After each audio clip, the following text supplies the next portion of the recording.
So we're here at the October Oregon Archaeological Society General Meeting.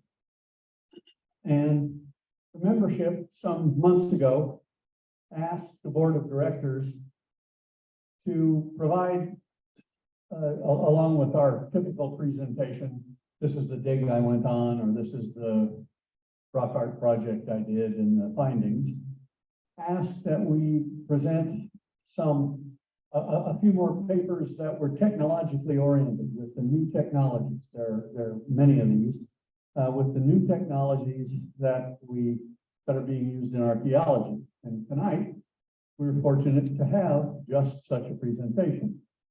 Our speaker tonight is Charles Koenig. He's at the University of Wyoming. He's a PhD student there. He will be talking about digital preservation and reconstruction of the Greybull South rock art site, 48BH92, that's its trinomial number, in Wyoming. Charles is originally from Colorado. As I said, he's currently a PhD candidate at the University of Wyoming. He's worked extensively with Pecos River rock art and hunter-gatherer archaeology throughout the plains. His dissertation, as he told me this evening, is going to be on the use of roasting pits to roast vegetable material and the chronology of that in the Texas area, probably along the Pecos River. This presentation tonight is very interesting, and it will show us how a site that was professionally vandalized back in the 1950s has been digitally restored to its former splendor. Charles, please take it away. All right, well, thank you all very much for having me tonight.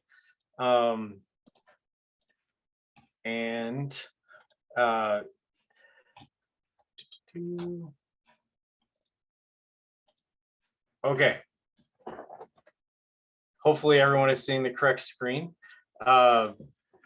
So thank you, Jim, for the great introduction, and thank you all for having me tonight.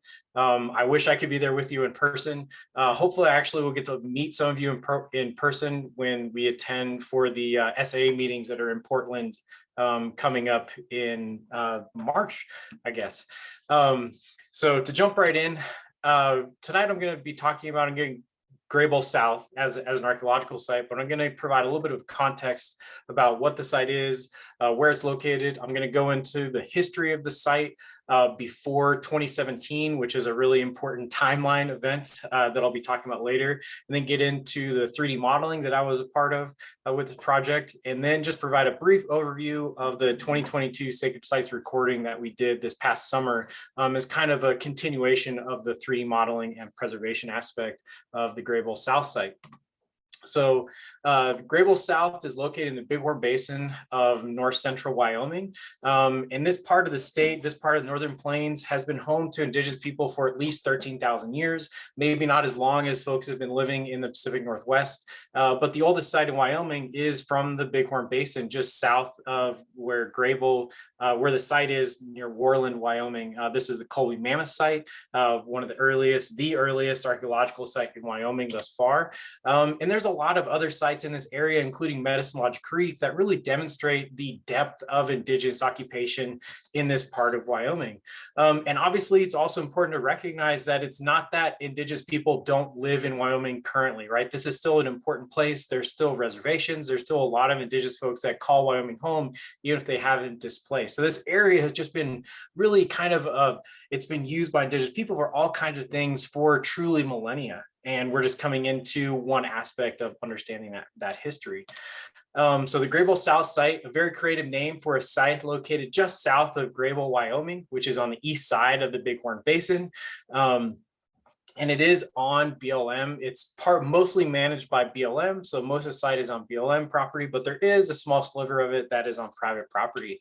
And just like feels like so many of these incredible rock art sites that are on the Northern Plains, it's basically this massive sandstone cliff wall that parallels the Bighorn River and contains literally hundreds of primarily petroglyphs that have been incised and carved into the cliff wall. This site originally came to the attention of archaeologists during the construction of Yellowtail Dam on the Bighorn River. And at the time in the 1950s, they were projecting that once the dam was completed, it was going to back up all the way from the dam, all the way up the Bighorn River south of Greybull. So here's Greybull, Wyoming, all the way south. So archaeologists were sent out to survey the flood pool. And this is what the site looked like in 1951. It was not a lot of documentation was done by any stretch. The focus was really just on recording the site. There was no detailed notes. There were very few photographs taken of the site, but fortunately, so right here in front, you can kind of see some of these figures right here along the cliff face. They did take photographs of one of the main panels at this site. And this is going to come in a really important aspect of this story as we continue on. Lots of several shield bearing warriors, a lot of bear paw imagery, a lot of other different anthropomorphics and enigmatic figures. So this was in 1951, and basically archaeologists recorded it, got a trinomial, and then they left it.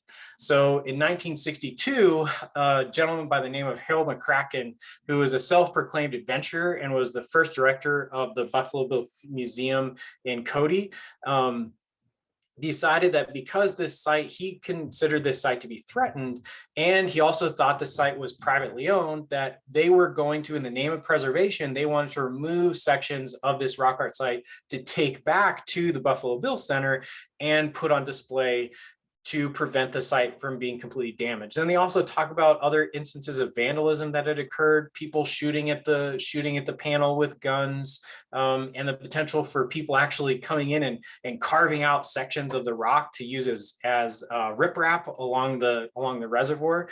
So these were kind of some of the justifications that he used to hire a mason team to come out and actually start to carve sections of this rock art panel out. So they used a combination, primarily rock drills. So you can see one of the workers here using rock drill to drill a series of holes. They use a little bit of dynamite. But the ultimate goal of this was truly to physically remove these panels. You can already start to see some of the damage that's happening up here. These big gouges from that winch truck being backed up to the wall to be able to lift these panels off. So this project it was kind of made a big splash in the local newspapers about this removal, and no one was necessarily against this, which isn't a surprise given the time that no one is saying, hey, maybe we shouldn't take these sections of these petroglyphs and take them off of the wall where they're in fairly good shape. So what happens, they remove sections of the wall, and this is basically what was left. This is a photo from 2019, but these are these scars, these removal scars. They're in two different areas of the site, which we'll go into more detail in just a second.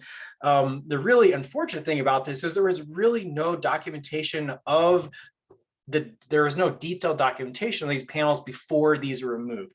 We have a few images, a few sketches that were drawn. These are called the Tillard. This is called, at the time, was called the Tillard Farm site. And these are just some of the, they didn't do extensive illustrations. These are just a sample of the selected figures that were illustrated at the time that these were being removed. So flash forward after 1962, what happens is basically these fragments go to the Buffalo Bill Center in Cody, and they get moved around for being on display. These are really, really big fragments. They're hard to move around. They're hard to put in a museum exhibit. So eventually what happened is they ended up in different storage places. And I'll get into why that is also important in just a second. So between 1962 and 2017, basically the site was continuously monitored by Bureau of Land Management. So Mike Bees, many of you probably know him. He did a fair amount of this, basically going to the site, taking photos, taking notes, a little bit of panel documentation, but nothing really formalized with this. Larry Lohndorf did come down with the crew from the University of North Dakota in the 70s. They also did a little bit of some panel description, just kind of high grading some of the most iconic figures and doing some illustration of those, but not a really detailed recording by any stretch.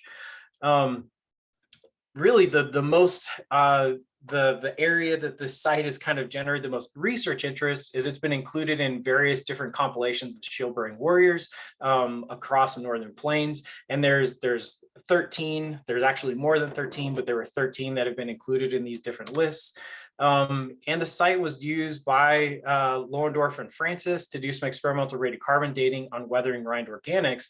But for the most part, this site, even though it had this incredibly destructive event and made this big splash in the local newspapers, this site was really just kind of ignored as far as archaeological research goes.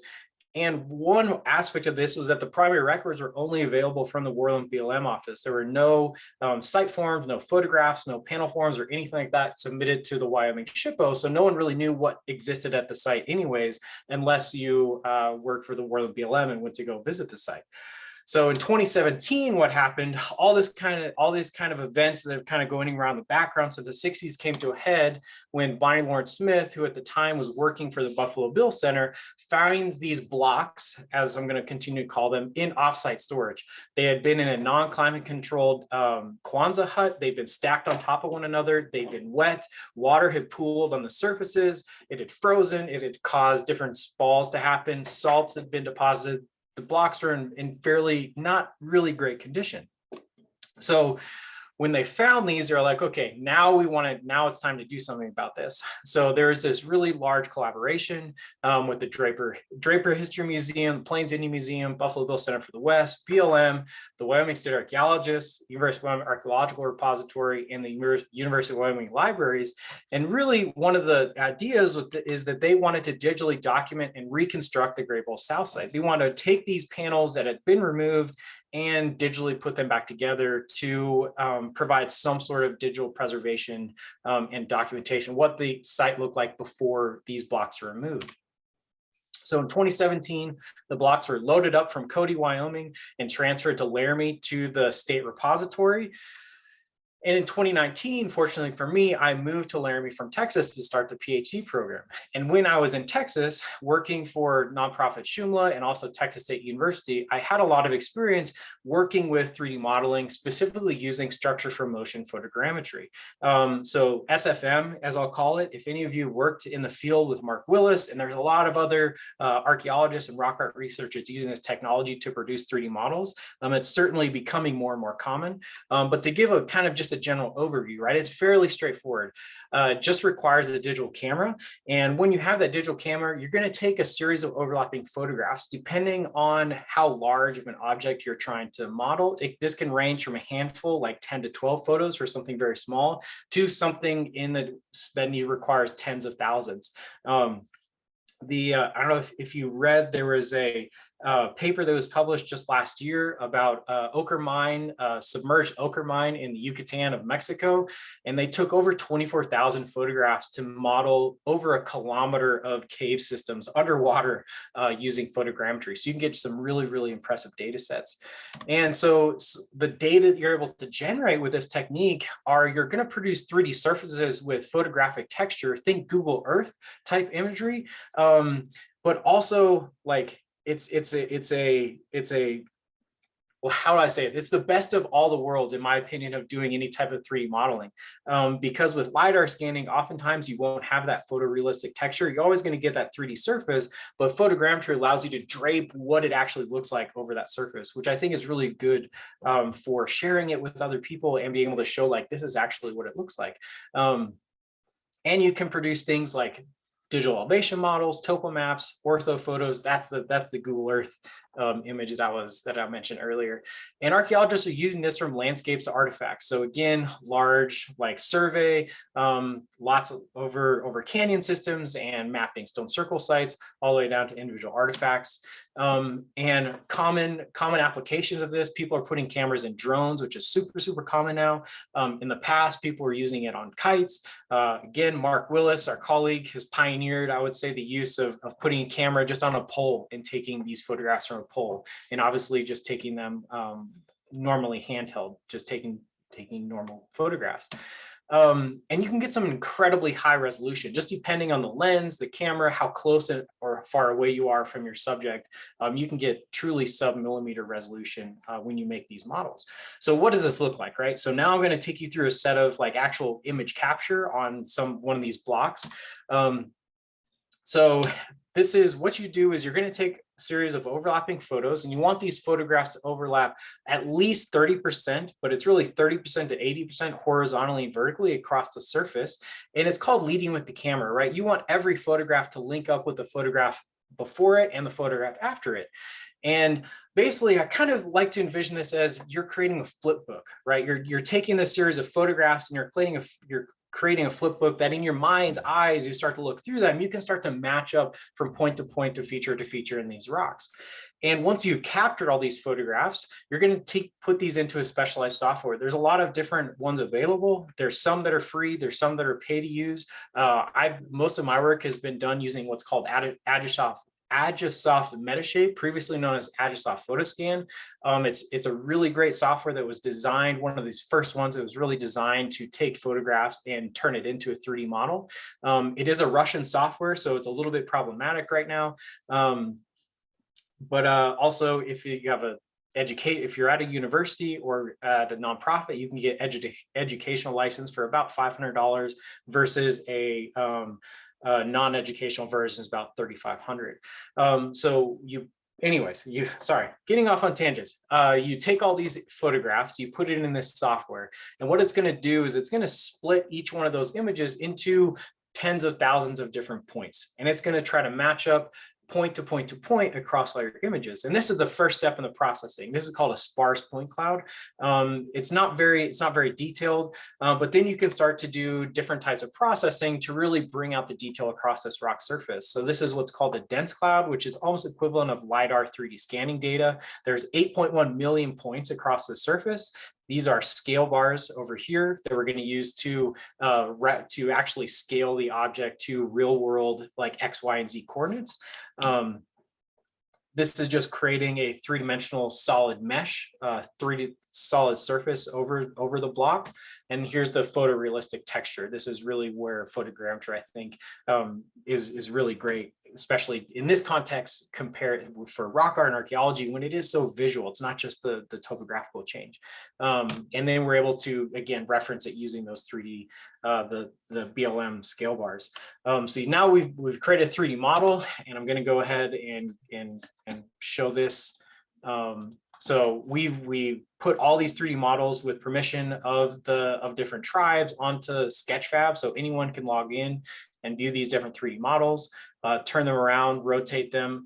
Unfortunately, Sketchfab you don't have like a scale built into Sketchfab, but all these models are scaled, so you can go to the 48BH92 page and see 3D models from the whole site down to each one of the different blocks, and even the blocks when you put them back together, which I haven't even gotten there yet with the presentation.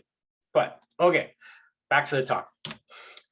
So you produce a 3D model. You can produce things like this called an orthographic photo. Again, a Google Earth image, super high resolution. This has about a 0.2 of a millimeter or maybe 0.5 millimeter pixel size, but arguably the most important for especially petroglyphs is actually producing this digital elevation model. This is really useful because you can put it into any type of mapping software. You can put these into articles and things because they are two-dimensional, but it really brings out the relief of the different images that are carved onto these blocks. So I did this process, and it was a little bit challenging because I was in the basement of the repository. So the lighting was certainly a challenge. So we're able to produce 3D models of all 8 of the blocks that were curated at the University of Wyoming Archaeological Repository. The next step of this was to then actually start to fit these back together. And again, not physically fit them back together, but digitally. And so some of these, you could tell very easily how they went back together. So this one right here, and this one right here, and this one down here, they all had the same general surface characteristic. And you can see like there's a head of a bighorn sheep right here. Here's the body, and here's the rear end. So in that instance, we were able to fit them back together fairly easily. So actually Metashape was really useful for this because we were able to scale all these to using those BLM scale bars. We could put them all into the same three-dimensional space. It would kind of be the same principle as if you were doing excavation or doing a lot of different 3D modeling of a single rock art site, and you had a total station or GPS unit establishing ground control or different reference points. That would also bring everything into the same physical space. We're able to do that with those BLM scale bars, and basically it truly is as easy as it sounds. We just open all these, process them all in the same Metashape file, bring them into that same space, and just start to move them around physically, not physically, digitally, until they line up approximately where they should be. So you can, in this example, again, you could see that line of the bighorn sheep. All this thing, this is different. This was epoxy at some point that got put into the anthropomorph here. The block broke at one point. They used rebar and concrete to try to put it back together. Some of these are in really, really terrible shape. So this was one set of 4 blocks. The other set, thankfully, we had these photographs from the original 1951 recording, because these are the only photographs that I know of that actually show what this panel looked like before people went in and removed different sections of it. So we're able to use these photographs and use the imagery that was still existed on the different blocks to figure out, okay, these are where these came from. So block 7, block 2, and block 6, these were at the University of Wyoming Archaeological Repository that we were able to 3D model. But block 1 was actually still is on, as far as I know, is still on display at the Buffalo Bill Museum. So because we didn't have all the different blocks, in 2019, we said, okay, if we're going to do this right, we actually need to go back up to the site. We need to do a 3D model of the extant areas of the panels where these blocks were removed, and also obviously get this final block that's sitting in the Buffalo Bill Center. So in fall 2019, before the world changed forever, me and several of my colleagues went up to the site from the University of Wyoming to just document the extant site. And part of this was just, the first step was just to identify the areas where the blocks were removed. We knew where one area was. You can see it in the background. This is where a lot of the photos were taken in 2017 with Bonnie Lawrence Smith, showing where these blocks have been removed. But we didn't necessarily know where that other square cutout was. So we had to go find this. So at the time, we didn't know what it was going to look like. Obviously, it's very clear when you're there. Even though we knew the site was very extensive, we just really want to focus the 3D modeling on those areas where the blocks have been removed, so we could eventually digitally fit those blocks back up with the other rock art imagery that was still there. And obviously go to the Buffalo Bill Center and photograph that one block that we had not documented yet. So the first step, again, fairly easy, right? Walk up to the site. We knew this one existed. You can't miss it for the massive drill scars and huge, just like removals that you can tell something's removed. And we're like, okay, we don't know where this other one is. So we start walking down the cliff face, and we're like, oh, here's this massive rectangle of rock that's missing, clearly been drilled out. So that really didn't take us very long to figure out where all the blocks have been removed.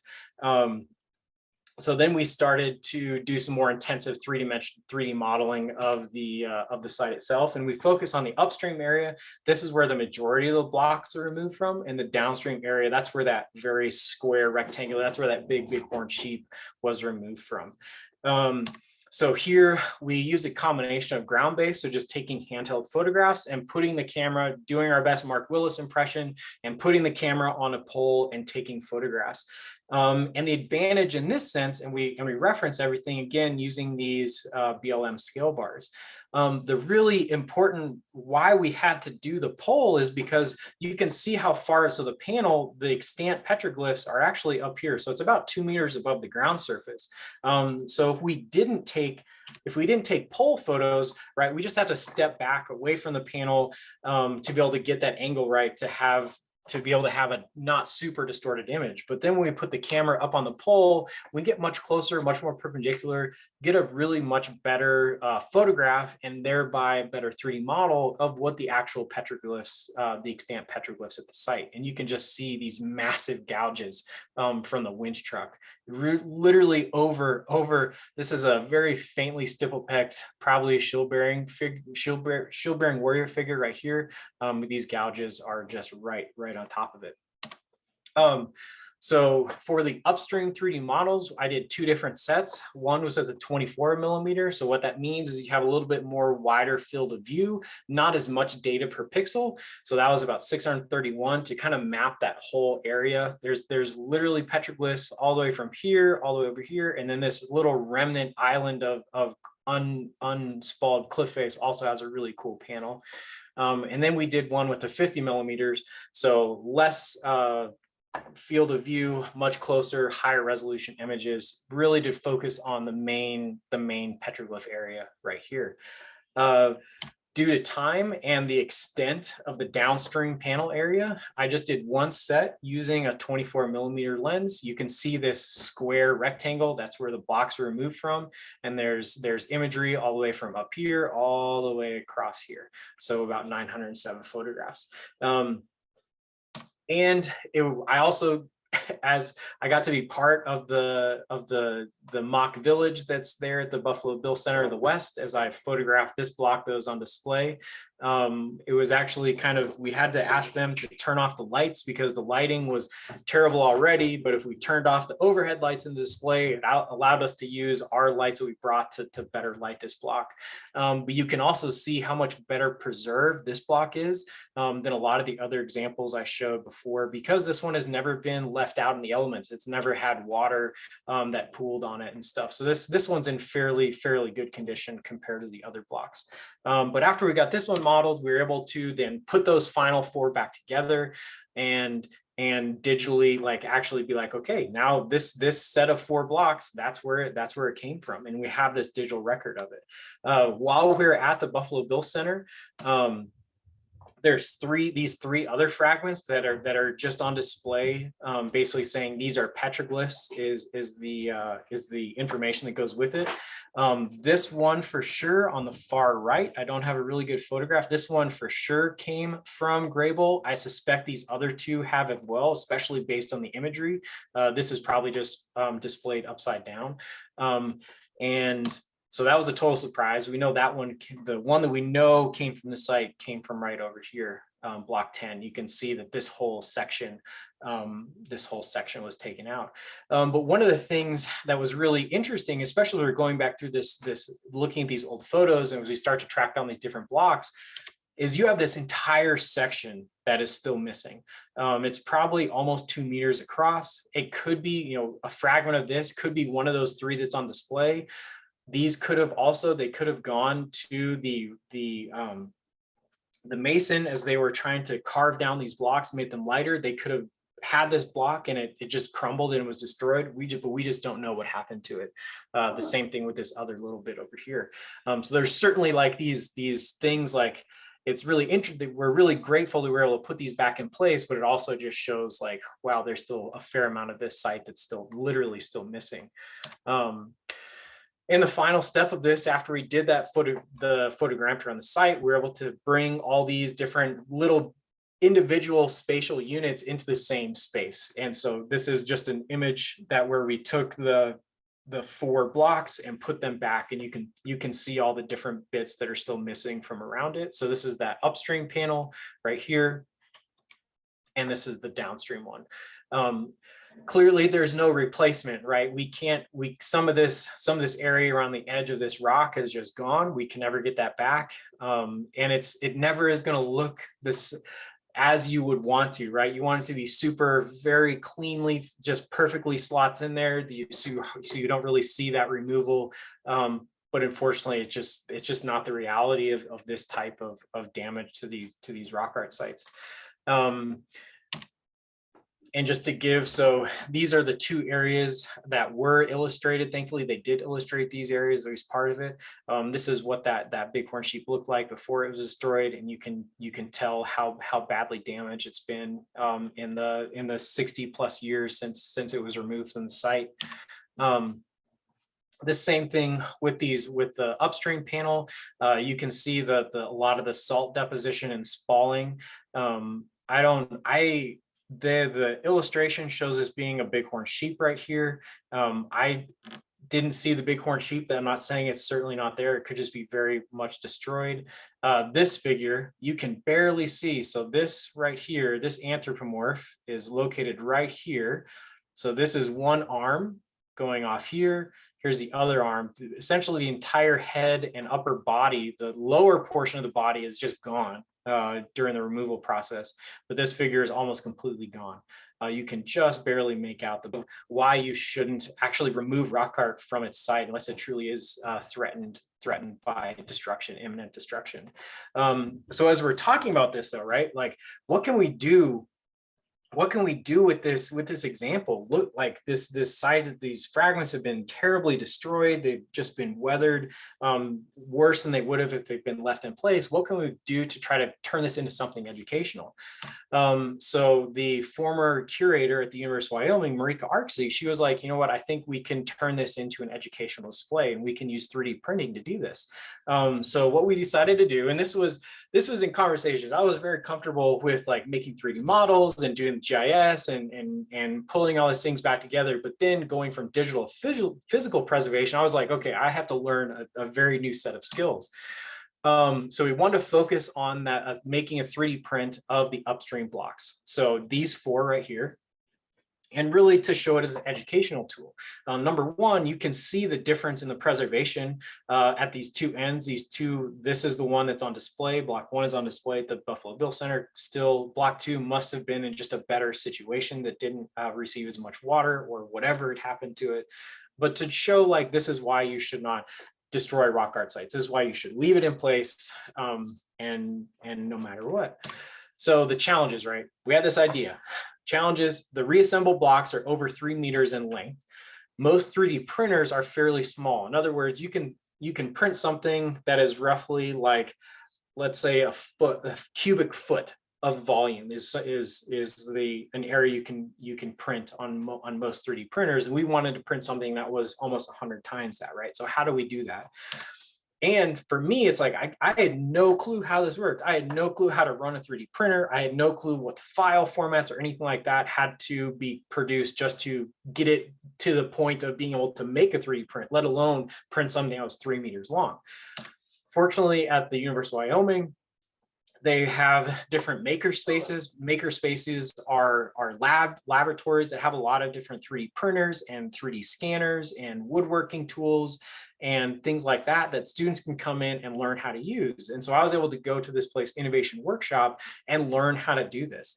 So what we did, the first step was to take these 4 blocks and we had to make them solid. And the reason why you have to make a solid object to do 3D printing is because if you have voids, that means that it's infinity, right? The software cannot comprehend how to connect point A to B if it does not have a solid shape.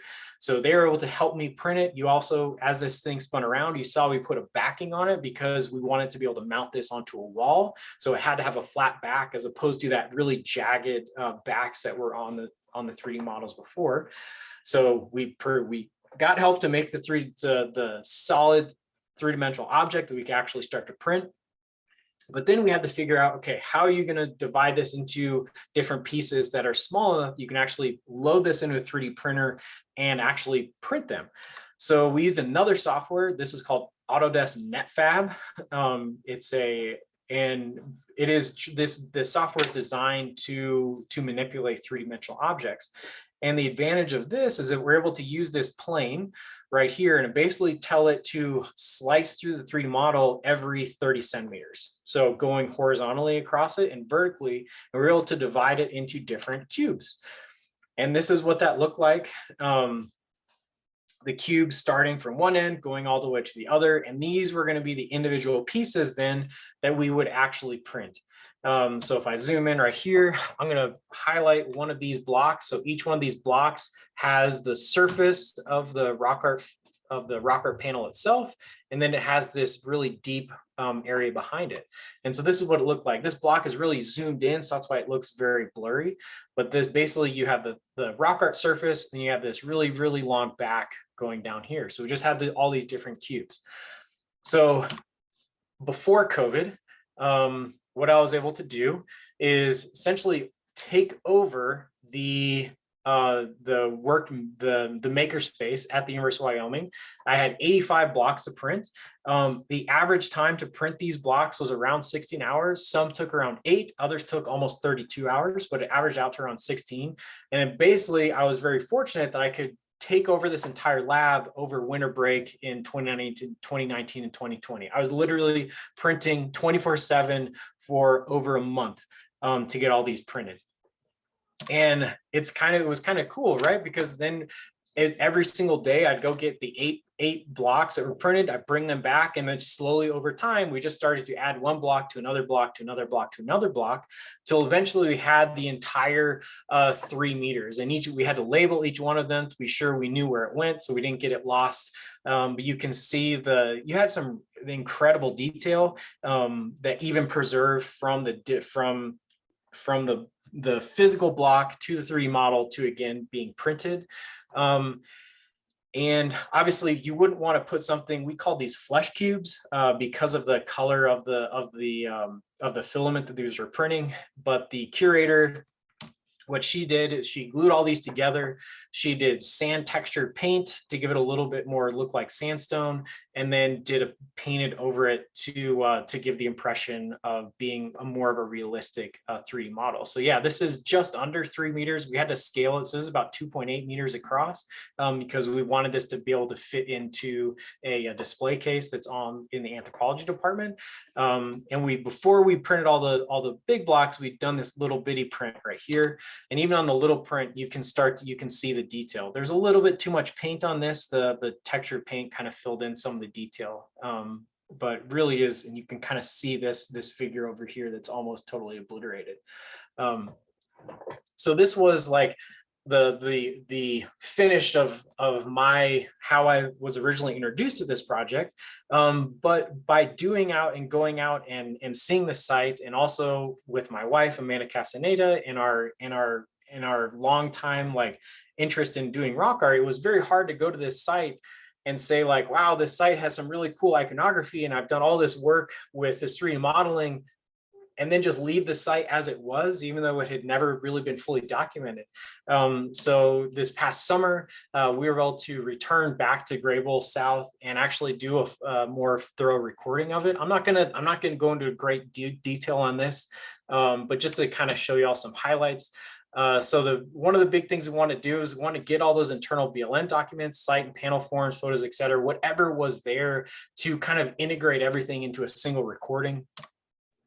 Survey the site, assign panel numbers, incorporating any of the extant BLM data, panel forms, illustrations, a lot of the standard things that any one of us is going to do in an archaeological site, including drone mapping. But one of the things we really wanted to do with this project is turn this into collaboration with indigenous people, so including members of the Eastern Shoshone, Northern Arapaho, and Crow nations in this recording project. So in early June, we went out to Greybull South, and I don't know what it is about all these sites. At least from a Man Eye's perspective, we always go to these incredible rock art sites, and it's always at the hottest time of year. So you're standing in this sandstone face and just baking, recording these very finely incised and finely pecked figures. But we ended up documented 40 panels across the site. Some of the panels are very small with single figures. Others, like panel 3 over here, became that upstream area that is much more extensive. So just to kind of show you some of the highlights, and this is why, like when I went to this site, I was like, there's some really cool stuff here, really important that we need to document. So obviously plain ceremonial tradition, the shield bearing warriors, a lot of different varieties of shield bearing warriors that are here. We found some additional ones this past summer that are not included in some of the other shield bearing warrior compilations. But it's not the shield bearing warriors. There's a lot of bear imagery here. This is an example of a fully anatomically, well, not necessarily anatomically correct bear, but a bear as we'd recognize it. But literally there's like 36 bear paws, all of different shapes and sizes. Some have 6 toes, some have 5, some are splayed, some are not. A lot of different gendered anthropomorphs, a lot of mainly women that are also really cool. Like they have multiple, they have incised fingers. They've been outline pecked with incised fingers. This site has a ton of in-toto-pecked, which is really unique for this part of the Bighorn Basin, because the in-toto-pecked figures normally are further up in Montana, and then down towards the Dinwiddie tradition. So GreyBull South is kind of in this intermediate area on the east side of the Bighorn Basin where you have in-toto-pecked, which kind of just starts to fit this site into more of this broader pattern of like where different rock art styles are in the Bighorn Basin. One of the things that was really not known about at this site was the presence of Plains biographic tradition. So we identified the gun in 2019, very classic example of Plains biographic weaponry. There's additional figures. So here's this gun right here, and there's at least one other figure that's holding a shield up here. We suspect there's additional image Plains ceremonial tradition, or I'm sorry, Plains biographic tradition imagery to the left of this shield bearing figure. But some of the really neat figures that we were able to identify once we actually got up onto ladder and started documenting this high panel above where this upstream removal was, is we found a series of these very finely incised, they appear to be dancers with a bison headdress. There's 3 of these figures that are, this is just one of them that are next to each other on the panel. And we're really looking forward to like finishing all the illustrations and going through all this stuff to probably find a lot more of these type finely incised scenes. But really, I think this site is really important because the truly diversity of rock art demonstrates the reuse of the site for perhaps an extended period and likely by different indigenous groups. It was really great to have so Wyman Weed, who is the Eastern Shoshone representative, was talking about different symbols that he recognized coming from the Wind River area, versus Aaron Bryn, who's the current Crow Historic Preservation Officer, and Crystal Reynolds, who was the Northern Arapaho representative. Anyways, all of them just talking about different symbols that they would recognize that were culturally important to their cultures. But I think this is it's just kind of an encapsulation, right? That especially in Wyoming, when people get too focused on the projectile point chronologies and all these other things, they start to ignore the rest of the archaeological record. And just this rock art being another aspect of that, especially to understand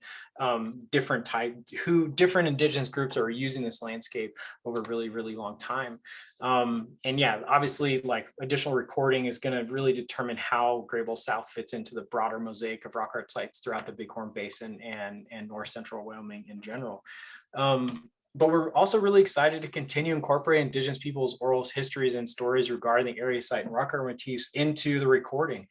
So we're going to continue to involve all the different folks that came out there with us when we start to submit the site forms and all that to the Wyoming SHPO and the Bureau of Land Management. But if you want to learn more about this site, the digital reconstruction, at least a 3D modeling and some of the preliminary things that we identified, we published this paper in the American Indian Rock Art last year. So there's a ton of great thanks to Jim and the editors for doing a great job with seeing this one through. But yeah, just kind of I guess it's like the 3D modeling is one part of the story, and then we're kind of looking to the future to keep working, doing some more research at this site. So that's all I have for you tonight. I really appreciate y'all giving me the opportunity to come and talk with you, and I'm happy to take any questions.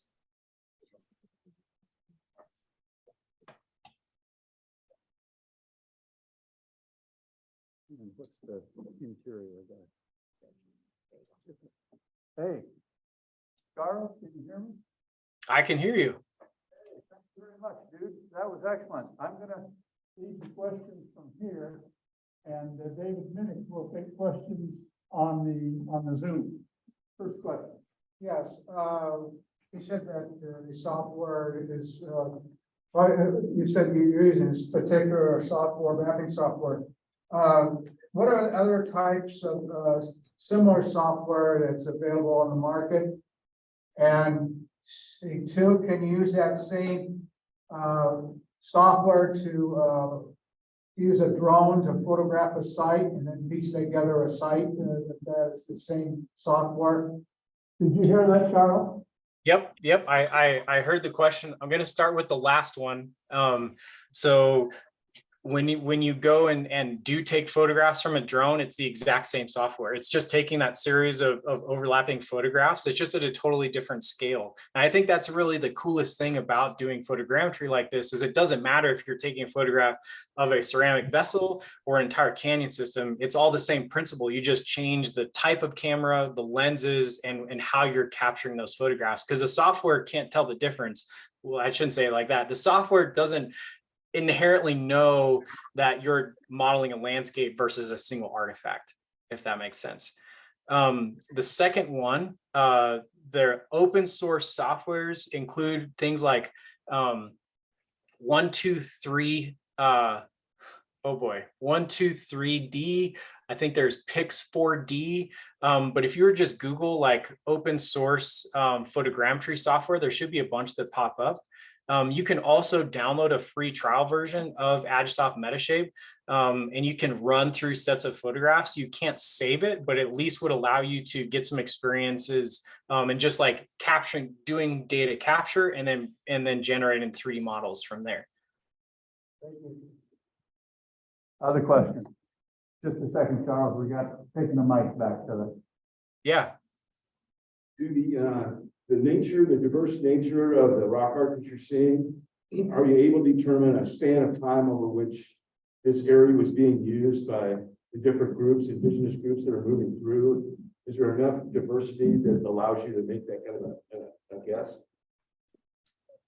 That's a really great question.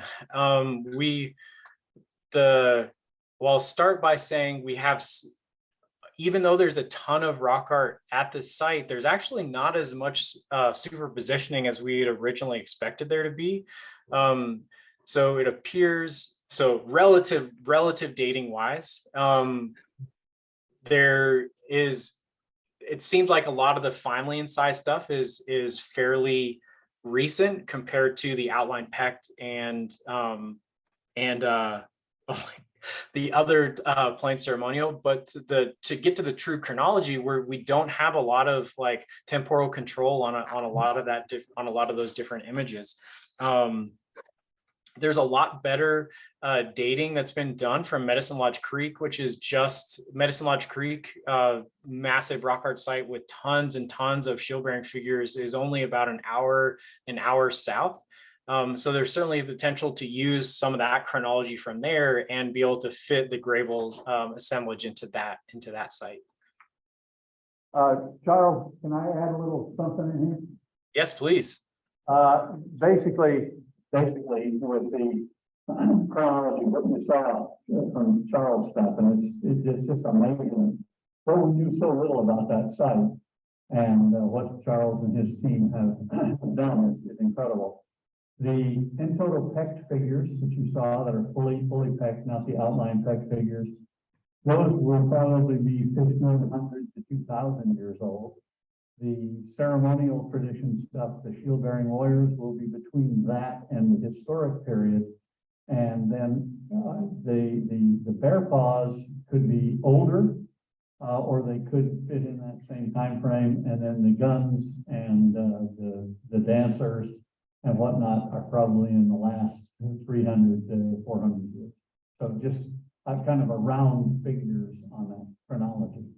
But what really is interesting to me as a specialist is those bear paws look a lot like bear paws that are considerably older further south in the Colorado Plateau area. So there's lots of research questions still to be asked. You agree, Charles? Yeah, absolutely. And we've as basically as you just said, we've barely scratched the surface of really looking at any of this specifically at this site. Okay, another question here. Yeah, There's your mic. oh, yeah, thank you. Yeah, let's say you have this rock art, out in the field, it's not been touched, but let's say it has a lot of weathering, that maybe spalling or something, surface that's been there 1,000 years, but can you, use the same software to bring out details you can't see? Or do you have to maybe use a laser or something to do a scan of that surface to bring out the faint details? And normally you wouldn't be able to see it, but maybe the our detail scan can bring that out. Yeah, that's a yes. Let me actually pull up another image here. It really is, especially when you can look at that topographic change across that surface using things like a digital elevation model. You can really start to emphasize those changes that you truly can no longer see.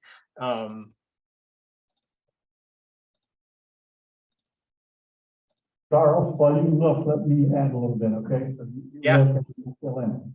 To answer your question, we're working with a site in northern Montana, and Mark Willis, Charles has mentioned here several times tonight, went to the site this summer, and images, these are all on a flat horizontal surface, images that you can look at and not see, literally not see during the day. Mark Willis used this very software and they jump right out at you. So yes, you can really find things that your eyes would miss.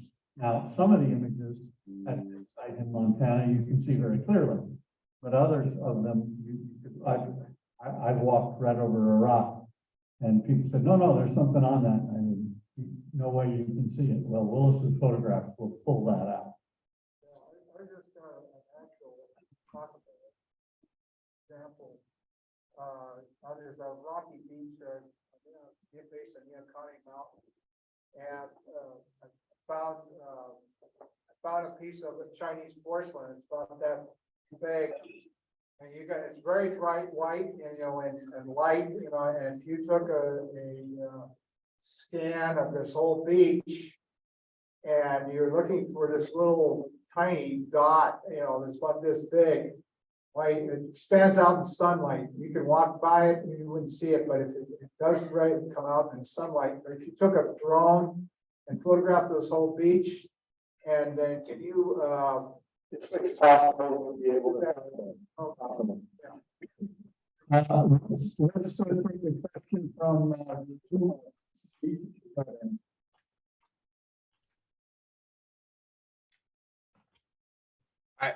I didn't hear the last part of that question. Okay. Hang on, Charles. I think we finished here in the auditorium. Zoom, do we have questions on that from the Zoom folks? We've lost our Zoom audience. Nope, we have one question. And that is, were there any specific questions the indigenous people had about use of your technology in rock art analysis? That's a really great question. Especially for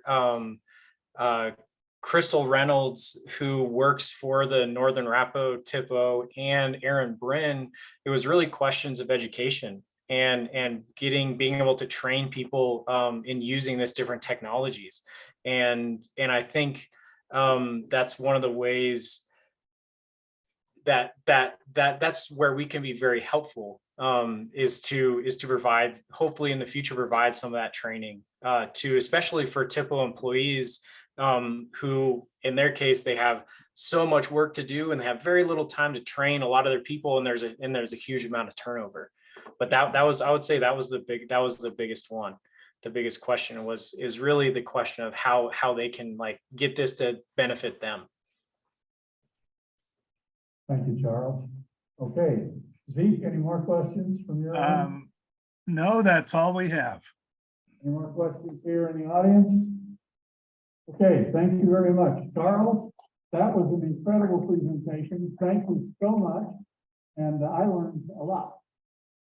Yeah, no, thank you all very much. You've been a great audience. And like I said, I hope to see you all in Portland and be able to talk more about all this stuff. And I will, obviously, I am happy to help. If anyone has questions about like 3D modeling or stuff, happy to answer questions via email. And obviously like Jim and your crew, like you have collaborated with Mark Willis, and you have like a great resource to ask those types of questions as well. Perfect. Okay, thank you, Charles. And we'll call her square for tonight. Thanks, y'all. Have a great evening. Thank you. Really enjoyed it. Okay. Thanks, Charles. Have a good one.